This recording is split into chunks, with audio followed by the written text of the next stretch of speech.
사순절 지나고 있고 지금 고난 주간 지나고 있습니다. 히브리서 12장 말씀, 이제 히브리서도 마무리되어져 가고 있는데요. 4년마다 열리는 올림픽에서 여러분들 가장 주목하는 경기, 가장 기대되는 경기가 어떤 경기일까요? 사람마다 다 다를 텐데 아무래도 내 아들이 참여하고 내 딸이 출전하는 경기가 아마 최고의 경기일 것입니다. 그리고 우리나라 선수가 출전하는 경기가 가장 중요한 경기가 분명하죠. 이렇게 가족과 나라는 개연성을 배제하고 전 세계인이 가장 주목하는 경기는 뭘까요? 사람마다 다를 수 있겠지만 그래도 가장 많이 주목하는 것은 남자 육상 100m 달리기입니다. 100m 육상 하면 생각나는 선수 혹시 누구 있습니까? 네, 우사인 볼트. 네. 저 어린 시절에는 미국에 칼 루이스가 있었습니다. 그렇죠? 생각나시죠? 네, 칼 루이스. 그때 인간 총알, 인간 탄환 가장 빠른 사람의 대명사였는데 2000년대 이후에는 방금 얘기한 것처럼 10년간 우사인 볼트가 선수가 가장 빠른 사람의 대명사가 됩니다. 특히 이 선수 이름도 볼트예요. 볼트. 네. 영어로 볼트는 번개라는 뜻이죠. 재빠르다, 눈 깜짝할 사이에 달려가다 라는 뜻을 가지고 있는데 이름만으로도 이미 빠른 선수이고 뛸 때 그 얼굴을 보면요 이미 얼굴도 제일 빠른 선수입니다. 키는 또 얼마나 큰지, 다리를 쭉쭉 뻗어가면서 달려가는 것이 얼마나 시원하고 경쾌한지. 그렇지도 않아도 100m 경기가 가장 인기가 많은데 우사인 볼트로 인해서 더 인기가 많게 되어지죠. 매번 출전할 때마다 이번에는 어떤 기록이 나올까? 이번에는 얼마나 여유있게 2등과 3등을 제끼고 1등을 차지할까? 기대하면서 경기를 봤던 기억이 납니다. 영국에서는 축구 경기가 너무나 인기 많습니다. 가장 실력이 좋은 일부 리그 선수들을 프리미어 리그라고 하는데 시즌이 되면 이 경기가 쉬질 않습니다. 거의 매일 경기가 있는데 모든 경기마다 5만 명 이상의 사람들이 와서 그 경기를 구경을 합니다. 거기에다 전 세계가 방송으로 영국 축구의 모든 경기를 주목하고 보고 있습니다. 미국은 미식 축구가 그러합니다. 미식 축구 경기장은 일반 축구장보다 한 2배, 3배 이상 큽니다. 그래서 관중석도 더 많아서 한 경기를 볼 때마다 10만 명 이상이 와서 경기를 보는데 제가 이거 몇 번 봐본 적이 있는데 도대체 이 경기는 어떻게 보는 건지도 모르겠고 왜 봐야 되는지 잘 이해가 안 되겠더라고요. 그런데 이 관중석이 채워서 응원하는 걸 보면은 미국 사람들이 정말로 미식 축구를 좋아하는구나 이게 여겨집니다. 우리나라에는 영국과 미국에 비교할 수는 없지만 그나마 프로야구 경기가 인기가 많습니다. 저는 고향이 부모님이 대전에 계시다 보니까 학창시절을 대전에서 보내다 보니까 대전이면 어디죠? 하나이글스입니다. 네, 저는 하나이글스 팬입니다. 25년째 꼴찌를 하고 있지만 그래도 아직 마음 가운데는 하나를 아주 간절히 응원을 하고 있습니다. 그래서 아내에게 아이들에게 하나이글스 모자도 사주고 유니폼도 입혀서 제가 좋아하는 팀임을 알려주고 싶어 했고요. 또한 함께 경기를 종종 보러 갔었는데 이 보러 갈 때마다 참 계속 지니까 마음이 참 아프더라고요. 그럼 가족들은 매번 지는데 왜 팀 안 바꾸냐, 딴 팀 옮기자 이런 말을 하는데 저는 요지부동으로 여전히 하나를 응원하고 있습니다. 그래도 아이들과 또 가족이 재밌게 몇 번 가는 이유 중에 하나가 이 경기장에 들어가면요 2명당 1명은 치킨을 먹고 있습니다. 도저히 사방에서 몰려오는 그 치킨 냄새를 또한 또 떡볶이 냄새를 견딜 수가 없어서 결국 우리 가족도 치킨을 시키고 떡볶이를 시키고 야구 경기로 보러 가는 것이 아니라 그저 먹으러 가는 것인데 참 그렇게 재밌게 갔다 오죠. 여러분 그렇다면 천국은 어떠할까요? 천국은 어떤 것에 가장 관심을 많이 두고 어떤 것을 응원할까요? 천국에도 여러분 관중이 있습니다. 천국의 천군 천사들과 믿음의 선조들이 가장 열광하는 경기는요 100m 달리기도 아니고 축구도 야구도 아니고 이 땅에서 믿음의 사람들이 걸어가는 바로 믿음의 경주라는 것이죠. 우리가 이 땅에서 믿음의 경주를 시작하고 믿음의 트랙을 걸어가기 시작하면요 하늘에서 천군 천사들이 우레와 같은 열광과 박수를 우리를 향해 보내고 있습니다. 마치 내 남편이 내 아들이 경기에 참여하는 것처럼 응원하듯이 내 딸이 경기에 나가서 경주하는 것을 응원하듯이 하늘에서는 그의 질사라 박수치고 소리 지르고 우리를 향해서 함성을 지르고 있습니다. 또한 혹여 우리가 넘어질까 봐 잠시 뒤처질 때 우리보다 더 안타까운 심경으로 함께 안타까워하고, 또한 하늘이다 보니까 뭐라 하겠습니까? 우리를 위해 열심히 중보기도까지 하죠. 저는 축구를 잘 못하지만 축구 경기 보는 걸 참 좋아합니다. 그런데 새벽에 하는 월드컵 경기는 참 볼 수가 없는 거예요. 왜 못 볼까요? 새벽기도 때문에, 이놈의 새벽기도 때문에 이 중요한 경기가 있는 날은 멋있게 담임 목사님이 우리 다 같이 응원해야 되니까 내일 새벽기도는 쉽시다 이러면 얼마나 좋겠어요. 여러분, 그게 애국 아니겠습니까? 근데 제가 모셨던 목사님들은 하나같이 운동을 싫어하셨어요. 네. 올림픽, 월드컵 관심이 없어요. 그러니 볼 수가 없는 것이죠. 너무너무 궁금한데 그렇다고 밤을 새면 그 다음날이 너무나 힘들어지고, 그래서 제가 마음에 다짐한 것이 있어요. 나중에 내가 담임 목사가 되면 월드컵 경기 기간에 대한민국 경기가 있으면 그날은 새벽기도를 하지 않겠다고 선포를 해야겠다. 철없이 그런 생각을 한 적이 있었죠. 철없는 마음을 가져보았지만 제가 어느 순간 담임 목사가 됐잖아요. 이제 2년 후에 이제 월드컵이 있는데 마음이 고민이 되는 거예요. 설교 쓰면서 내가 그런 고민을 진지하게 한 적이 있었는데, 다짐한 적이 있었는데, 여러분 제가 어떻게 해야 될까요? 제가 초심을 지키고 경기 전날 내일 새벽은 우리 한국팀을 응원하는 것이 애국이니 다 같이 기도하는 마음으로 축구를 봅시다 이렇게 할까요? 아니면 마음을 바꾸고 현실에 안주하고 월드컵이든 올림픽이든 관심을 갖지 말까요? 물론 웃자고 한 말이지만 그 당시 참 진지하게 고민했던 것은 사실입니다. 왜냐하면 함께 참여하지 못하고 함께 공감하지 못하고 응원하지 못하는 것이 좋은 신앙은 아니라고 생각을 했습니다. 반드시 월드컵 경기를 보자 그런 것이 아니라 우리가 관심을 갖는 것이 신앙이고 관심을 함께 하는 것이 바로 공감이고 믿음이었기 때문이죠. 그런데 안타까움을 갖고 잠을 자다가도 참 다행인 것이 도시에서는요, 골을 넣으면요 새벽 3시건 4시건 고요하던 그 새벽이 떠나갈 때 시끄러워집니다. 갑자기 여기서 골 이러고 있고요, 와 그러고 있고, 아파트 전체가 시끌벅적해져서 굳이 경기를 보지 않아도 골을 넣었구나, 우리 팀이 이겼구나 알게 되죠. 이것은 어떨지 모르겠습니다. 근데 막상 선수들은 여러분 관중들의 소리가 들리지 않습니다. 우리 편의 응원 소리, 상대편의 야유 소리가 경기에 초집중하고 몰입하고 있는 선수들은 그런 것이 보이지도 않고 들리지도 않아요. 선수들이 그런 것이 들린다는 것은요, 그 선수는 지금 집중하지 않고 있다는 거예요. 온 신경을 경기에 집중하면 주변의 것이 아무것도 보이지도 않고 들리지도 않습니다. 우리도 마찬가지죠. 우리가 믿음의 경주를 시작하면요, 천국에서 우리와 같은 박수와 함성이 있겠지만 동시에 마귀 사탄이 우리를 비하유하고 비아냥거리겠지만 우리가 그 믿음의 경주에 집중을 하면 천사와 응원을 하든지 사탄의 야유를 하는지 솔직히 안 보이고 안 들리게 된다는 거예요. 제가 이것을 왜 확신하냐면 예수님을 보세요. 하나님의 일에 전심전력하십니다. 온전히 순종하는 것에 조금도 거리낌 없도록 하나님만 바라보십니다. 그럴 때 사람들이 와가지고 왕으로 삼고자 해도 아무런 미동도 없습니다. 호산나 환호를 외쳐도 함께 기뻐하지도 않으시고 자만하지도 않으세요. 사탄이 아무리 와서 넘어뜨리려 해도 살아가는 제자들이 배신을 해도 흔들리지 않는다는 거예요. 왜요?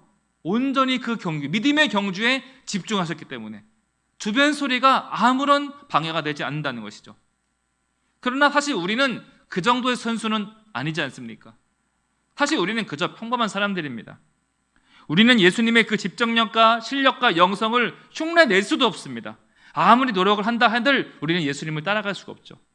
근데 오늘 1절 말씀 보면요, 한번 다시 한번 읽어볼까요? 이러므로 우리에게 구름같이 둘러싼 허다한 증인들이 있으니 모든 무거운 것과 얽매이기 쉬운 죄를 벗어버리고 인내로써 우리 앞에 당한 경주를 하라. 이 1절의 뉘앙스를 보니까 성경은 우리를 선수라고 얘기한다는 거예요.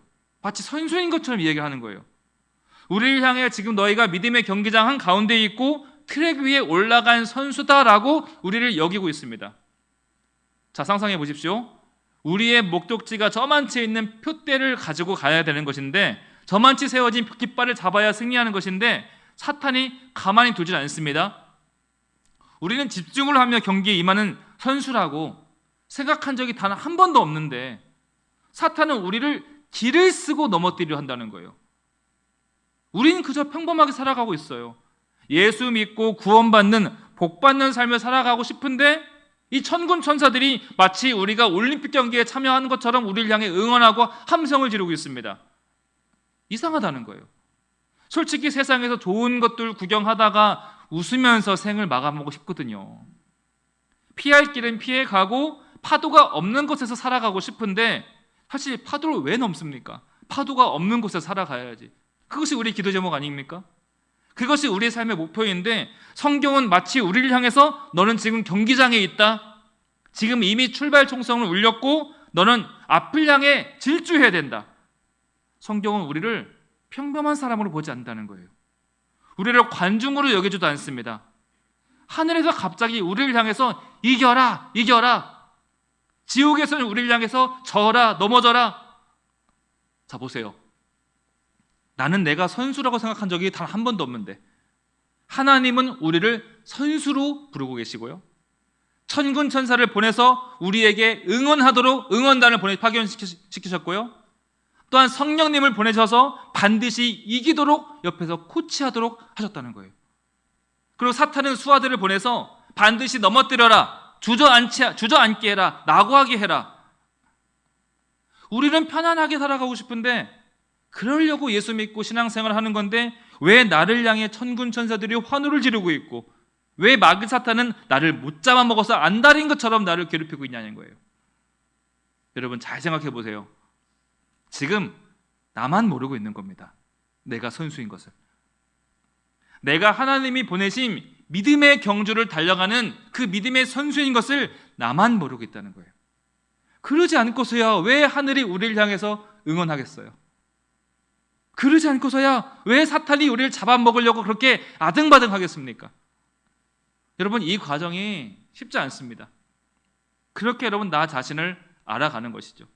아, 내가 선수였구나. 내가 지금 믿음의 경주 위에 그 트랙 위에 올라가 있구나. 내가 예수님을 믿고 하나님의 자녀의 권세를 입은 이상 나는 반드시 이 길을 걸어가야 되는구나. 여러분 1절 다시 보세요. 우리를 둘러싼 구름같이 허다한 증인들이 우리 주변에 있대요. 여러분 나 혼자가 아니라는 겁니다. 우리가 믿음의 길을 걸어가고 있는 것을 보고 우리를 둘러싼 믿음의 그 허다한 증인들이 우리를 향해 쉴 틈 없이 응원하고 즐거워하고 때로는 함께 안타까워한다는 거예요. 여러분 그 환호성이 어디에서 들립니까? 바로 성경을 열면 그게 들립니다. 우리가 성경을 읽으면 우리를 향한 환호성이 풍성하게 들리기 시작하는데요. 또한 우리가 성경을 읽으면서 믿음의 사람들을 보면서 또한 우리 역시도 그들을 향해서 환호성을 외치게 되죠. 예를 들어서 다니엘서 1장을 보면은 다니엘과 세 친구들이 나는 하나님의 사람으로서 이방의 호의를 받지 않겠다. 이방의 음식을 먹지 않겠다라고 결단합니다. 이때 하늘에서는 함성이 외쳐진다는 거예요. 아, 여기 믿음의 사람이 바로 여기 있구나. 우리가 그렇게 듣고 싶은 소리를 이 어린 소년들이 하는구나 하고 천군 천사들이 함성을 외칩니다. 그리고 하나님께서는 그 네 사람에게 그 어떤 사람들보다 더 강건하고 더 큰 지혜를 얻게 하십니다. 그럼 그 글을 읽은 우리 역시도 함성을 외치게 되죠. 하나님이 믿음의 사람들을 이렇게 돌봐주시는구나.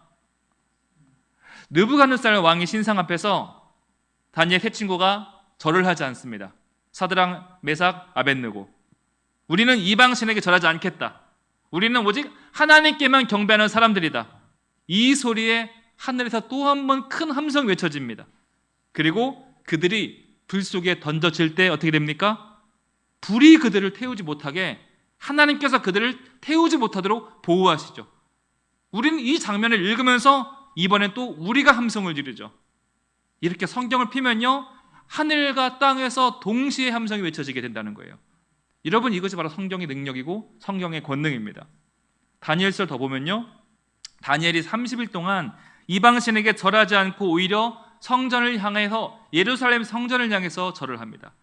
이로 인해서 다니엘은 반역죄로 사자굴에 던져지게 되죠. 그런데 굶주린 사자가 다니엘을 앞에 두고서 입을 벌리지 못하고 있는 거예요. 왜 그렇습니까? 하나님이 그 입을 막으신 거죠. 여러분 굶주린 사자 입장에서 맛있는 먹이를 앞에 두고 먹지 못하니 얼마나 속이 상했겠어요. 어릴 때 제가 풍진이라는 병에 걸린 적이 있습니다. 혹시 풍진 아시나요? 온몸이 벌거슬해지고 온몸과 마디마디가 부서지듯 아팠습니다. 살다 보면 여태까지 그렇게 아파본 적이 없습니다. 근데 또 전염성이 있다 보니까 학교도 못 가고 방에 격리되어 있었는데 건너방에서 가족들이 맛있는 음식을 먹고 있는 거예요.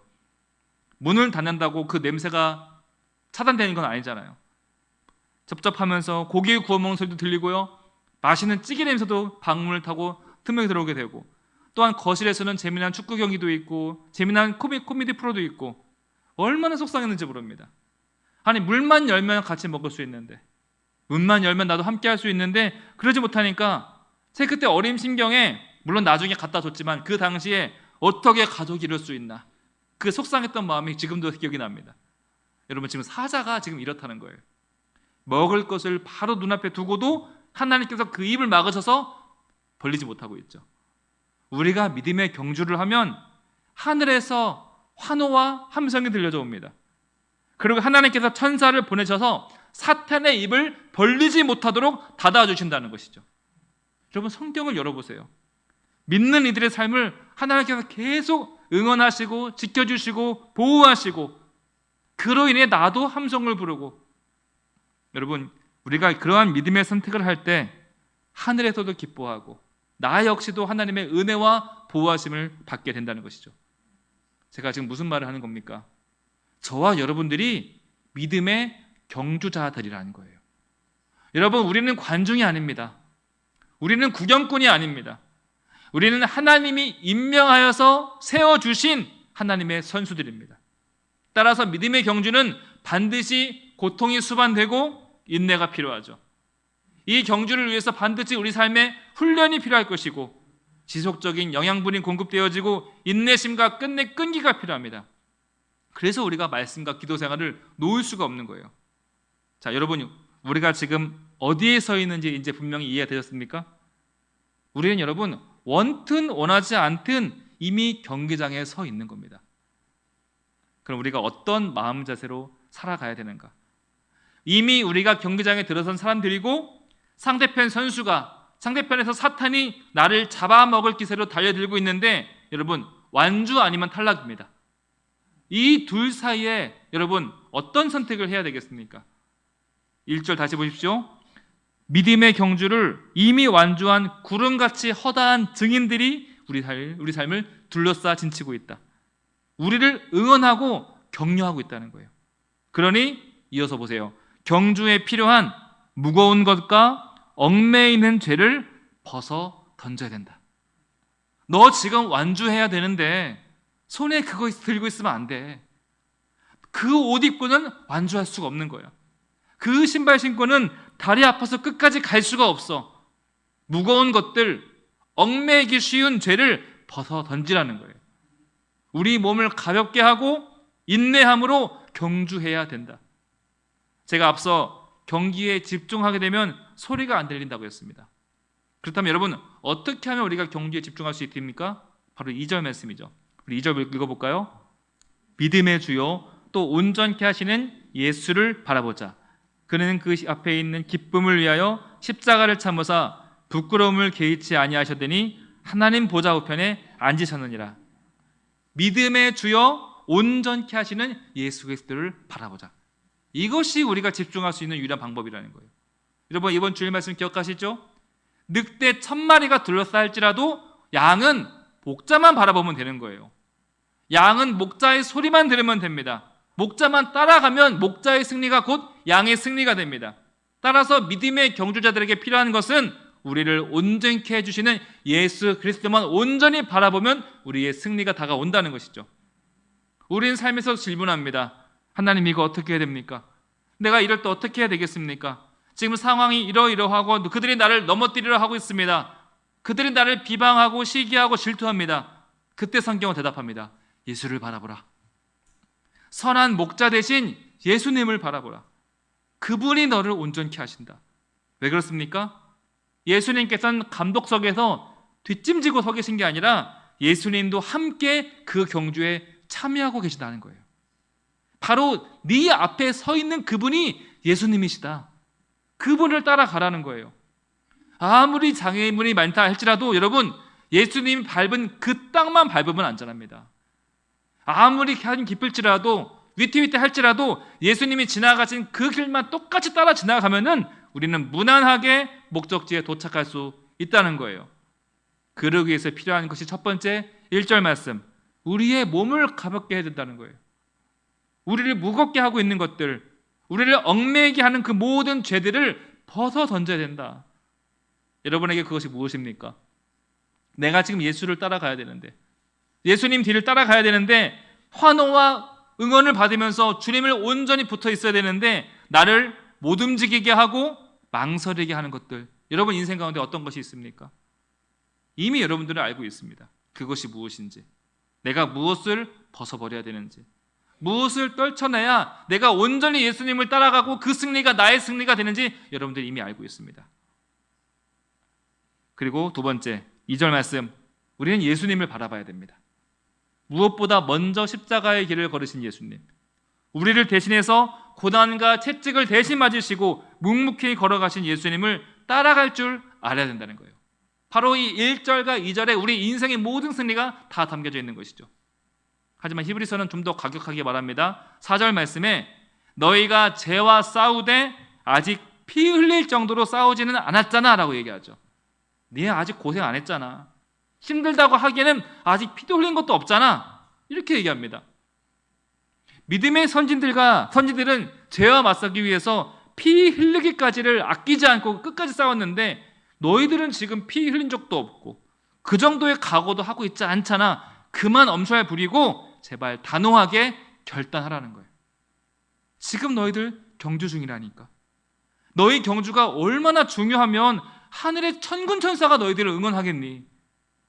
얼마나 중요하면 허다한 증인들이 응원단에서 너희들을 환호하고 둘러싸 있겠니? 얼마나 중요하면 성령님을 너희 인생의 코치로 불러주시겠니? 얼마나 중요하면 사탄이 너를 물어 뜯으려고 하겠니? 너 정신 안 차릴 거야? 지금 포탄 날아다니는 거 안 보여? 예수님이 먼저 가셔서 대신 창과 칼을 맞고 계신 거 안 보이니? 빨리 무거운 짐 벗어 던지고 바짝 예수님께 붙으라는 거예요. 바짝 예수님께 달라붙어라. 머물러 있지 마라. 지금 뭐 하고 있느냐? 대형마트를 가면요, 참 편안하게 쇼핑할 수 있는 것이 내가 어떤 물건을 담고 카트를 여기저기 두고 다녀도 아무도 그 카트의 물건을 손대지 않습니다. 참 신기하죠. 제가 카트를 여기다 두고 저쪽 가서 시식코너 가가지고 이것저것 먹고 와도 아무도 신경을 안 써요. 아무도 만지질 않아요. 그리고 저 역시도 신경이 안 씁니다. 왜 그렇습니까? 아직 계산 안 했으니까. 아직 계산 안 했으니까. 누가 가져갔다 하더라도 치웠다 다시 내가 담으면 되니까 아무 문제가 되지 않아요. 그런데 여러분, 계산대에서 값을 치르고 나면요, 그때부터 제 눈은 카트에서 떨어지지 않습니다. 제 손도 그걸 꽉 잡고 있습니다. 왜 그렇죠? 이제부터는 제 거거든요. 이제부터 내 거니까. 내가 값을 치렀다니까. 여러분, 이게 바로 십자가라는 거예요. 하나님께서 예수님의 목숨을 내어주고 우리를 사신 겁니다. 이미 값을 치르셨어요. 그러니 하나님 입장에서는 절대로 우리의 삶에 눈을 뗄 수 없다는 거예요. 우리를 어떤 대가를 주고 살린 인생인데 우리를 포기하겠습니까? 대신 독생자까지 내어주시고 살린 인생인데 어떻게 우리를 내어놓을 수 있다는 거예요? 불가능하다는 것이죠. 그러니 너 역시도 포기하지 마라. 제발 주저앉지 마라. 너는 하나님이 포기할 수 없는 존재다. 너는 반드시 이 경주를 완주해야 된다. 여러분, 내 입장만 생각하지 마시고 이제 하나님의 입장을 생각해 보시길 바랍니다. 여러분이라면 포기할 수 있겠습니까? 여러분이라면 내 목숨을 줘도 바꿀 수 없는 내 자식이 지도록, 내 자식이 망하도록 포기할 수 있겠습니까? 못한다는 것이죠. 하나님의 입장이 바로 이러하다는 거예요. 어떻게 살린 인생인데, 내 아들까지 내어가며 내가 대신 산 목숨인데 내가 너희들을 포기하겠냐? 여러분, 이 경주는요 1등하는 경주가 아닙니다. 완주하는 경주예요. 우리는 완주만 하면 됩니다. 힘들면 잠시 쉬어도 됩니다. 그러나 포기해서는 안 된다는 거예요. 또한 격려를 이탈하면 안 됩니다. 결코 실격당해서는 안 됩니다. 때로는 우리 삶 가운데 힘든 순간들이 오고 죽도록 그만두고 싶은 그 순간에 올지라도 우리보다 앞서가신 그리스도를 바라보시길 바랍니다. 여러분 기억하시죠? 목자가 승리하면 그 양은 저절로 승리합니다. 우리가 주님을 따라서 마침내 결승전을 통과하게 되시길, 이 사순절, 이 고난주간 온전히 우리를 온전케 해주시는 예수님만 바라보는 저와 여러분 되시길 주님의 이름으로 축복합니다. 오늘 말씀 기억하면서 함께 합심하며 기도하겠습니다. 성경의 이름과 같이 우리를 응원하기 위해서 허다한 증인들이 있습니다. 우리를 둘러싸 우리는 믿음의 경주를 해야 됩니다. 우리를 방해하려고 사탄은 또한 우리를 길을 쓰고 넘어뜨리려고 합니다. 이 시간 기도하실 때 주님, 내가 누구인지 알게 하소서, 눈을 뜨게 하소서, 하나님이 세우신 그 믿음의 경주를 끝까지 완주하게 하소서. 함께 기도하도록 하겠습니다.